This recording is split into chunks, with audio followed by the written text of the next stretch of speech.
মাত্র 10 মিনিটের প্রস্তুতি আর বাকিটা ফ্রিজের কাজ। এই গরমে আমের মৌসুম চলছে, আর যদি আপনি এখনও ঘরে এই ম্যাঙ্গো আইসক্রিম ট্রাই না করে থাকেন তবে আপনি অনেক বড় মিস করেছেন। আজকের ভিডিওতে আমি আপনাদের সাথে শেয়ার করছি এমন একটি গোপন ট্রিক্স যাতে আপনার বানানো ম্যাঙ্গো আইসক্রিম হবে বাজারের সেরা কেনা আইসক্রিমের চেয়েও বেশি ক্রিমি এবং স্মুথ।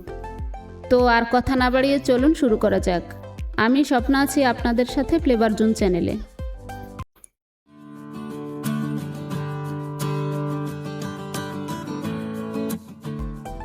আজকের আইসক্রিমের জন্য আমি 4টি আম নিয়েছি। শুরুতে ফ্রেশ পানি দিয়ে আমগুলো খুব ভালো করে ধুয়ে নেব।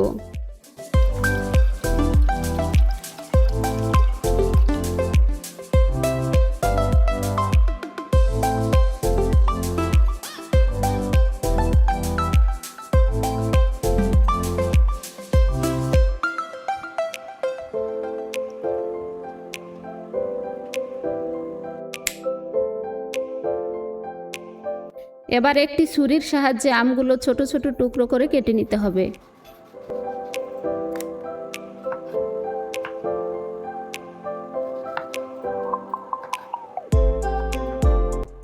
আমগুলো কাটা শেষ।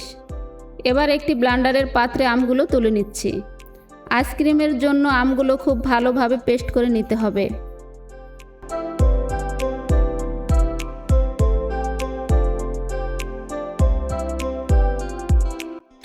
আমার আমের পেস্ট খুব মিহিভাবে তৈরি হয়েছে। এবার অ্যাড করে দিচ্ছি লিকুইড দুধ। এখানে আমি 1 লিটার গরুর দুধ আগে থেকে জাল করে হাফ লিটার মতো করে রেখেছিলাম।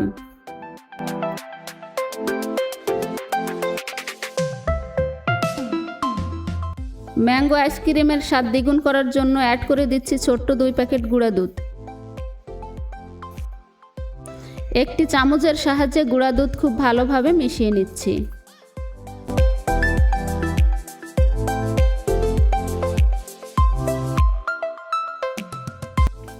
আম এমনিতেই অনেক মিষ্টি, তাই চিনির পরিমাণটা আপনারা আপনাদের পছন্দ মতো দিয়ে দেবেন।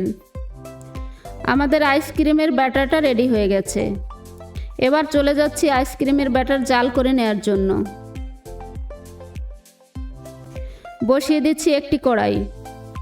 ব্যাটার তৈরির সময় চুলার আগুন একেবারে লো হিটে রাখতে হবে।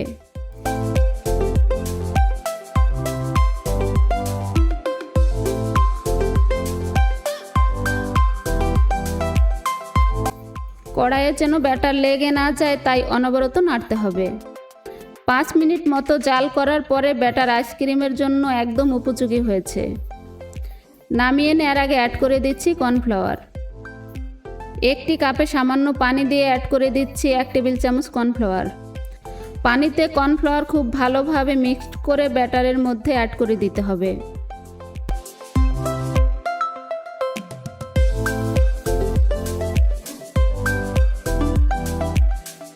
কর্নফ্লাওয়ার দেওয়ার পরে মাত্র 30 সেকেন্ড নেড়ে ব্যাটারটা নামিয়ে নিচ্ছি। ব্যাস তৈরি হয়ে গেছে আমার আইসক্রিমের জন্য পারফেক্টলি ব্যাটার। এবারে নিয়ে নিচ্ছি একটি আইসক্রিমের মোল্ড। মোল্ডে আইসক্রিমগুলো সেট করার আগে পুরোপুরি ঠান্ডা করে নিতে হবে। ঠান্ডা ব্যাটার একে একে আইসক্রিমের মোল্ডে এভাবে ঢেলে দিতে হবে।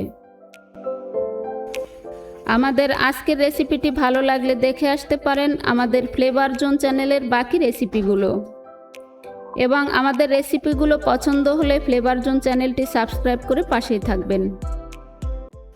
এবার আইসক্রিমগুলো সেট হওয়ার জন্য ফ্রিজে রেখে দেব 10 থেকে 12 ঘন্টার জন্য। ফিরে আসছি 12 ঘন্টা পরে। আইসক্রিমগুলো মোল্ড থেকে বের করার আগে অবশ্যই আপনারা 10 সেকেন্ড আইসক্রিমের মোল্ড পানিতে ভিজিয়ে নেবেন। এতে আইসক্রিমগুলো খুব সহজেই বের হয়ে আসবে। আপনারা দেখতে পাচ্ছেন আমার আইসক্রিমগুলো কতটা ক্রিমি এবং স্মুথলি সেট হয়েছে। খেতেও স্বাদ হয়েছে মাশাআল্লাহ, দারুণ।